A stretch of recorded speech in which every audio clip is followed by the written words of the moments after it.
So hello everyone, welcome again in this channel. আজকের এই ভিডিওটা তোমাদের কাছে অনেকটা ইম্পর্ট্যান্ট হতে চলেছে, কারণ অনেক স্টুডেন্টের কাছ থেকে এটা রিকোয়েস্ট এসেছিল বা একটা অ্যাওয়েটেড ভিডিও বলতে পারো, particularly on Jadavpur university category wise cut off চাই অফ এভরি ব্রাঞ্চ ফর 2024। ঠিক আছে, মানে প্রিভিয়াস ইয়ারের ডেটা।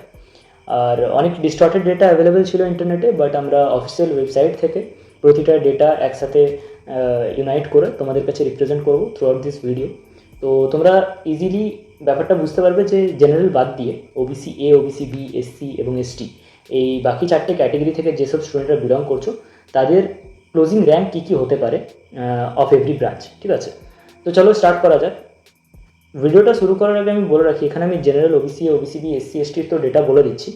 যে দুটো ডেটা আমি এখানে ইনক্লুড করিনি সেটা হচ্ছে ইডব্লিউএস আর টিএফডব্লিউ। তো সেটার জন্য যদি তোমাদের ইন্টারেস্ট থাকে তোমরা কমেন্ট সেকশনে অবশ্যই জানাবে, আমি পরে পরীক্ষার পরে সেটার জন্য একটা ডেডিকেটেড ভিডিও বানিয়ে দেবো। ওকে, তো পাওয়ার ইঞ্জিনিয়ারিং থেকে শুরু করছি। পাওয়ার ইঞ্জিনিয়ারিংয়ের জেনারেলে যেটা কাট অফ ছিল প্রিভিয়াস ইয়ারে সেটা হচ্ছে 1420।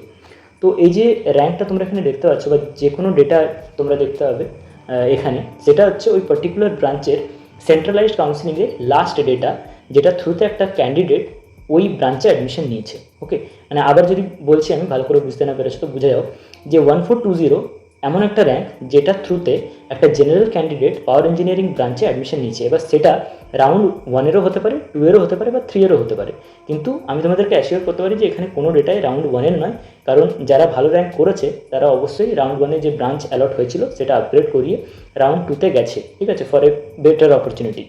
আর সেই জন্য রাউন্ড 2-তে যে ব্রাঞ্চ ওদের অপশানে এসেছিলো সেটাতে ফ্রিজ করে সেখানে অ্যাডমিশন নিয়েছে। তো বেশিরভাগ ডেটাই এখানে রাউন্ড 2 বা রাউন্ড 3-এর, রাউন্ড 1-এর কোনো ডেটাই অ্যাভেলেবেল নয়। ঠিক আছে, আচ্ছা, 1420 হচ্ছে পাওয়ার ইঞ্জিনিয়ারিংয়ের কাট অফ, মানে ক্লোজিং র্যাঙ্ক জেনারেল ক্যাটেগরি। যদি ওবিসি এর কথা বলি তাহলে সেটা হচ্ছে 5831। ওকে, আচ্ছা, ওবিসি বি এর যদি আমি কথা বলি তাহলে হচ্ছে সেটা 1692, আর এসসি ক্যাটাগরি 7566। ঠিক আছে, এসটি ক্যাটাগরি সেটা চলে যাচ্ছে প্রায় 39.2K এর কাছাকাছি। এখানে পুরোটা লেখা ছিল, বাট আমি একটা অ্যাপ্রক্সিমেট বলে দিলাম যে 39.2K এর কাছাকাছি গেছিলো আগের বছর। এরপরের যে ইঞ্জিনিয়ারিং ব্রাঞ্চটা রয়েছে সেটা হচ্ছে মেটালার্জি। সেটা তোমার জেনারেলের কাট অফ গেছিলো 1620। ওবিসি এর যদি কথা বলি তাহলে সেটা হচ্ছে 7669। ওবিসি বি এর যদি কথা বলি তাহলে 2330। এসসি ক্যাটাগরির গেছিলো 10.2K এর কাছাকাছি, আর এসটি ক্যাটাগরির গেছিলো 37.7K। ঠিক আছে, ওকে, আচ্ছা, এরপর হচ্ছে আর্কিটেকচার। আর্কিটেকচার বেসিক্যালি ইঞ্জিনিয়ারিং ফ্যাকাল্টির আন্ডারেই কাউন্ট করা হয়, কিন্তু অনেক স্টুডেন্ট রয়েছে যারা আর্কিটেকচারটা যেহেতু 5 ইয়ার্সের, তার সঙ্গে প্লেসমেন্টেরও হয়তো কম অপরচুনিটিস রয়েছে, সেজন্য তারা জলপাইগুড়ি বা কল্যাণী বা অন্যান্য ইঞ্জিনিয়ারিং কলেজকে প্রেফারেন্স দেয়। ওকে, বা হয়তো যাদবপুরেরই অন্যান্য ব্রাঞ্চে প্রেফারেন্স দেয়, যার জন্য এটার কাট অফ অনেকটাই ড্রাস্টিক্যালি ডিক্রিজ করতে দেখা গেছে প্রিভিয়াস ইয়ার্সে। তো যাই হোক, আর্কিটেকচারের যেটা ক্লোজিং র্যাঙ্ক জেনারেল ক্যাটাগরির ক্ষেত্রে সেটা হচ্ছে 7734। আচ্ছা, ওবিসি এর ক্ষেত্রে যদি আমি বলি তাহলে সেটা হচ্ছে 86.8K। ঠিক আছে, আর ওবিসি বি এর ক্ষেত্রে সেটা দাঁড়াচ্ছে 40.6K, আর এসসির ক্ষেত্রে দাঁড়াচ্ছে 31.2K, আর এসটির ক্ষেত্রে দাঁড়াচ্ছে 53K। ওকে, এবার এই যে ডেটাটা, এই ডেটাটা হচ্ছে সব থেকে মানে lowest rank of Jadavpur university কোনো একটা ব্রাঞ্চে অ্যাডমিশন নেওয়ার জন্য। তো এটা দেখে তোমরা ইনফ্লুয়েন্স হয়ে যাও না। ওকে, আর্কিটেকচার আর ফার্মাসিটাকে একটু আলাদাভাবে ট্রিট করায়। ফার্মাসির র্যাঙ্ক যদিও তবু ঠিকঠাক থাকে, বাট আর্কিটেকচারের অনেকটাই মানে কী বলবো, ডিটেন করা। ওকে, আচ্ছা, ফার্মাসি চলে আসছে। এবার ফার্মাসিতে জেনারেলের কাট অফ গেছিলো আগের বছর 3904, আর ওবিসি এর কাট অফ গেছিলো হচ্ছে 12.2K। ঠিক আছে, আর ওবিসি বিতে তোমাদের কাট অফ গেছিলো 6092, এসসিতে কাট অফ গেছিলো 13.3K, এসটিতে কাট অফ গেছিলো 35.4K। ঠিক আছে, আচ্ছা, এরপর চলে আসছি প্রিন্টিং ইঞ্জিনিয়ারিং। প্রিন্টিং ইঞ্জিনিয়ারিংয়ে তোমাদের জেনারেলের কাট অফ গেছিলো 2623। ঠিক আছে, সাধারণত এত হাই কাট অফ যায় না এই ব্রাঞ্চ বা কনস্ট্রাকশন বা ফুড টেকনোলজি এই ব্রাঞ্চগুলো, বাট আগের বছরের সিনারিও অনুযায়ী এই ব্রাঞ্চগুলোরও অনেকটাই হাই কাট অফ গেছিলো। ওকে, আচ্ছা, ওবিসি এ ক্যাটাগরিতে 15.2K গেছিলো, ওবিসি বি ক্যাটাগরিতে 3883 গেছিলো, আর এসসি ক্যাটাগরিতে 12.6K, আর এসটি ক্যাটাগরিতে 42.9K। আচ্ছা, একটা জিনিস লক্ষ্য করে দেখবে যে ওবিসি এ ক্যাটাগরির যে র্যাঙ্কগুলো অনেকটাই কম, ঠিক আছে, বা বলতে পারো যে এত কম র্যাঙ্কে, মানে সরি, এত বেশি র্যাঙ্কে কিভাবে হয়ে গেল, ঠিক আছে। তো আগের বছর যারা জানো না যে ওবিসি এ নিয়ে একটা ঝামেলা হয়েছিল, যেটা কোর্ট কেস হয়তো এখনও চলছে। তো সেই বিষয়টার জন্য ওবিসি এর র্যাঙ্কগুলো এত বেশি বেড়ে গেছে, মানে প্রতিটা ব্রাঞ্চের ক্ষেত্রেই দেখতে হবে। সেখানে ওবিসি বি এর কিন্তু মোটামুটি ঠিকঠাক মেনটেন করেছে, 2023-এর ডেটাও আমার কাছে রয়েছে।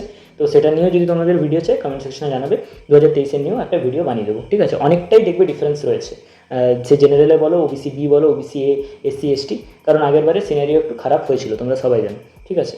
আচ্ছা, কেমিক্যালের যদি আমি কথা বলি, তো কেমিক্যালে জেনারেলের কাট অফ গেছিলো 1269, ওবিসি এর কাট অফ গেছিলো 5130, ওবিসি বি এর কাট অফ গেছিলো 1553, এসসির কাট অফ গেছে 7404, এসটির কাট অফ গেছে 35.7K, ঠিক আছে। কেমিক্যাল হচ্ছে one of the oldest branch in Jadavpur university. সব থেকে প্রথমে কেমিক্যাল ইঞ্জিনিয়ারিং দিয়ে শুরু হয়েছিল, তো যারা হিস্ট্রি জানো তারা জানো।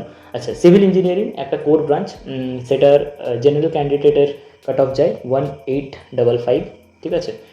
11.7K গেছে ওবিসি এ, ওবিসি বি এর গেছে 2654, এসসি ক্যান্ডিডেটের গেছে হচ্ছে তোমার 9850, ঠিক আছে। আর এসটি ক্যান্ডিডেটের 34.2K, ওকে। এরপর চলে আসছে ইনস্ট্রুমেন্টেশনে এখানে যাদবপুরে ইলেকট্রিক্যালের থেকে ইনস্ট্রুমেন্টেশনটাকে একটু বেশি প্রায়োরিটি দেয়। তোমরা বলতে পারো যে সিএসসির পরে ইটিসি, দেন আইটি, দেন ইনস্ট্রুমেন্টেশনকে রাখা যেতে পারে, ঠিক আছে। তারপরে ইলেকট্রিক্যাল ইঞ্জিনিয়ারিং আসে, এমনি কিছুটা ট্রেন্ড ফলো করে অনেকজন ব্রাঞ্চ প্রেফারেন্সের দিক দিয়ে। তো যাই হোক, ইনস্ট্রুমেন্টেশনের যেটা জেনারেল কাট অফ সেটা হচ্ছে 672, ওবিসি এদের জন্য যায় হচ্ছে তোমার 2352, ওবিসি বি হচ্ছে 927, এসসিদের কাট অফ গেছিলো 3698, আর এসটি ক্যান্ডিডেটদের 21K, ঠিক আছে। আচ্ছা, এরপর চলে আসছে মেকানিক্যাল, আরেকটা কোর ব্রাঞ্চ, এটার জেনারেল ক্যান্ডিডেটদের কাট অফ হচ্ছে 1032, দেন যদি আমি ওবিসি এর কথা বলি তাহলে সেখানে 4440, যদি ওবিসি বি এর কথা বলি তাহলে 1455, এসসি ক্যান্ডিডেটদের গেছিলো 6814, আর এসটি ক্যান্ডিডেটদের গেছে 29.4K, ওকে। আচ্ছা, এরপর চলে আসছি ইটিসি, এটা one of the most demanding branch after CSC বলতে পারো। তো সেটা জেনারেল ক্যান্ডিডেটদের কাট অফ গেছে 502। আচ্ছা, আইটির থেকে এটার বেশি ডিমান্ড হওয়ার একটা রিজন যদি সবাই বলে, সেটা হচ্ছে যে এটা মেন ক্যাম্পাসে রয়েছে, ঠিক আছে। আইটি ডিপার্টমেন্টেরও ফিস বেশি, এটার ফিস কম, এই দুটো রিজন সাধারণত সবাই বলে থাকে। আইটি ডিপার্টমেন্টটা তোমাদের সল্টলেক ক্যাম্পাসে রয়েছে, ওকে। আচ্ছা, 502 হচ্ছে এটা জেনারেল কাট অফ, ওবিসি এর কাট অফ হচ্ছে 1806, আর 858 হচ্ছে ওবিসি বি এর কাট অফ, দেন 2636 হচ্ছে SC cut off, and then 18.3K হচ্ছে এসটি কাট অফ, ওকে। এরপর আমি কনস্ট্রাকশন ইঞ্জিনিয়ারিংয়ে চলে যাচ্ছি। কনস্ট্রাকশনে তোমাদের জেনারেলের কাট অফ গেছে 2108, ওবিসি এর কাট অফ গেছে 15.2K, ওবিসি বি এর কাট অফ গেছে 2864, এসসি ক্যান্ডিডেটদের কাট অফ গেছে 10.4K, আর এসটি ক্যান্ডিডেটদের কাট অফ গেছে 42.2K, ঠিক আছে। কনস্ট্রাকশন ইঞ্জিনিয়ারিংটা বেসিক্যালি সিভিল ইঞ্জিনিয়ারিংয়ের একটা সাব ব্রাঞ্চ, ওকে। আচ্ছা, ইনস্ট্রুমেন্টেশনের আগে পেয়েছিলে যখন, ইনস্ট্রুমেন্টেশনটা হচ্ছে ইলেকট্রিক্যাল, আর পাওয়ারটা হচ্ছে ইলেকট্রিক্যাল ইঞ্জিনিয়ারিংয়ের সাব ব্রাঞ্চ, আর প্রিন্টিং ইঞ্জিনিয়ারিং হচ্ছে মেকানিক্যাল ইঞ্জিনিয়ারিংয়ের একটা সাব ব্রাঞ্চ, ঠিক আছে। আচ্ছা, এবার ইলেকট্রিক্যাল ইঞ্জিনিয়ারিং এটা একটা কোর ব্রাঞ্চ, তো এটা জেনারেল ক্যান্ডিডেটদের কাট অফ চায় 788, ওবিসি এ ক্যান্ডিডেটদের কাট অফ গেছিল 3115, ওবিসি বি ক্যান্ডিডেটদের 1071, দেন এসসি ক্যান্ডিডেটদের 4652, দেন এসটি ক্যান্ডিডেটদের 24.3K, ঠিক আছে। আচ্ছা, এরপর চলে আসছি ইনফরমেশন টেকনোলজি, এটা তোমাদের যেমন বলেছিলাম সল্টলেক ক্যাম্পাসে রয়েছে, আর এটার ফিজ হচ্ছে 1.20 lakhs, এক্সেপশনালি বেশি। বাকি যাদবপুরের যতগুলো কোর্স রয়েছে সবগুলোই প্রায় 12 থেকে 15,000-এর কাছাকাছি, শুধুমাত্র এটার ফিজ বেশি, ঠিক আছে। কী রিজন, কী বৃত্তান্ত আমার ঠিক জানা নেই। ইনফরমেশন টেকনোলজি জেনারেলদের কাট অফ যায় হচ্ছে 445, ঠিক আছে। আচ্ছা, ওবিসি এর কাট অফ গেছিলো 1663, ওবিসি বি এর কাট অফ গেছিলো 607, ওকে। এসসি ক্যান্ডিডেটদের কাট অফ গেছে 3219, আর এসটি ক্যান্ডিডেটদের 17.7K, ঠিক আছে। এরপর চলে আসছে FTB, food technology and biochemical engineering, যেটা এটা জেনারেল ক্যান্ডিডেটদের কাট অফ যায় 2687, এটা মেন ক্যাম্পাসেই রয়েছে। আর ওবিসি এদের কাট অফ গেছিলো 9460, ওবিসি বিদের গেছে 3162, এসসি ক্যান্ডিডেটদের 10.8K অ্যান্ড এসটি ক্যান্ডিডেটদের 56.3K। ঠিক আছে, আচ্ছা এরপর চলে আসছি প্রোডাকশন ইঞ্জিনিয়ারিং। প্রোডাকশন ইঞ্জিনিয়ারিংটা হচ্ছে মেকানিক্যাল ইঞ্জিনিয়ারিংয়ের সাব ব্রাঞ্চ। ঠিক আছে, যেমন বললাম যে প্রিন্টিং ইঞ্জিনিয়ারিংটা মেকানিক্যালের সাব ব্রাঞ্চ, সেরকম প্রোডাকশন ইঞ্জিনিয়ারিংটাও মেকানিক্যাল ইঞ্জিনিয়ারিংয়ের একটা সাব ব্রাঞ্চ। 1391 গেছে তোমাদের জেনারেল ক্যান্ডিডেটদের কাট অফ, ওবিসি এদের গেছে 9426, ওবিসি বিদের গেছে 1883, আর এসসি ক্যান্ডিডেটদের গেছে 8374, এসটি ক্যান্ডিডেটদের গেছে 36K কাছাকাছি। এবার একদম লাস্টে চলে আসছি computer science engineering, most demanding এবং মোস্ট অ্যাওয়েটেড। এটা দেখার জন্যই জানি অনেকে ওয়েট করেছো। তো যাই হোক, ফাইনালি বলে দিচ্ছি, সিএসসির যে জেনারেল ক্যান্ডিডেটদের লাস্ট র্যাঙ্ক যেটাতে অ্যাডমিট হয়েছে থ্রু সেন্ট্রালাইজড কাউন্সিলিং, সেটা 309। এবার ডিসেন্ট্রালাইজডে যদি বাই এনি চান্স সিট ফাঁকা ছিল এবং সেখানে অ্যাডমিট হয়েছে, সেটার ডেটা এখনও আমার কাছে আসেনি, আসলে পরে আমি সেটার উপর ডেডিকেটেড ভিডিও বানিয়ে দেবো যে ডিসেন্ট্রালাইজডের কাট অফ। ঠিক আছে, সেটার জন্য আলাদা ডেডিকেটেড ভিডিও তোমরা পরীক্ষার পরে হয়তো পেয়ে যাবে। ওকে, আচ্ছা এরপর ওবিসি এর কথা বলি, তো ওবিসি এর কাট অফ গেছিলো 2027, ওবিসি বি এর যদি কথা বলি তাহলে 397। ঠিক আছে, আর এসসি ক্যান্ডিডেটদের 1471, আর এসটি ক্যান্ডিডেটদের 10.1K। ওকে, এটাই আপাতত ফাইনাল, মানে সিএসসির ক্ষেত্রে বলছি। আর এটাই হচ্ছে সব থেকে বেশি মানে হাইয়েস্ট কাট অফ যাদবপুর ইউনিভার্সিটিতে যেটা অ্যাডমিট হয়। সবগুলো তোমরা দেখতে পারো যে ক্যাটাগরি ওয়াইজ দিয়ে রেখেছি। জেনারেলদের ক্ষেত্রে 309, ওবিসি এর ক্ষেত্রে 2027, ওবিসি বি এর ক্ষেত্রে 397, এসটিদের ক্ষেত্রে 1471, এসটিদের ক্ষেত্রে 10.1। তো যাই হোক, একটা রেঞ্জ তোমাদেরকে বলে দিচ্ছি, যারা যাদবপুর ইউনিভার্সিটিতে অ্যাডমিশন নিতে চাইছো, ঠিক আছে, যেইউ যাদের টার্গেট, তাদেরকে অ্যাটলিস্ট আমার মতে বলে যে 80 টু এনি রেঞ্জ, মানে তোমরা এবার হায়েস্ট যত বেশি স্কোর করতে পারবে সেটা তোমাদের ব্যাপার, বাট হ্যাঁ একটা টার্গেট যেমন হয়ে থাকে যে 120+। ঠিক আছে, এই রেঞ্জটা যদি মেনটেন করো তাহলে তোমাদের যাদবপুর ইউনিভার্সিটিতে অ্যাটলিস্ট কোনো না কোনো ব্রাঞ্চে অ্যাডমিশন হয়ে যাবে। যারা 100-এর ওপরে স্কোর করছো তারা অবভিয়াসলি কোনো ভালো সার্কিটাল ব্রাঞ্চ পেয়ে যাবে। ঠিক আছে, আর ইভেন কোর ব্রাঞ্চগুলো অ্যাভেলেবেল থাকবে তোমাদের জন্য।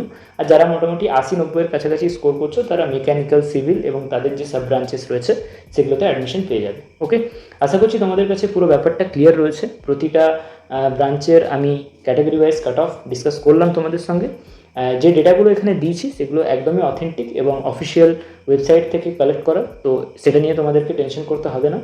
আর পুরো ভিডিওতে যদি কোনো ধরনের ডাউট থেকে থাকে তোমরা অবশ্যই কমেন্ট সেকশনে জানাবে, আমরা সেটা রিপ্লাই করে দেবো, বা যদি খুবই ক্রিটিক্যাল ডাউট হয় সেটার উপর ভিডিও বানিয়ে দেবো। এই ভিডিওতে আজকের জন্য এইটুকুনি, দেখা হচ্ছে তোমাদের সঙ্গে নেক্সট ভিডিওতে।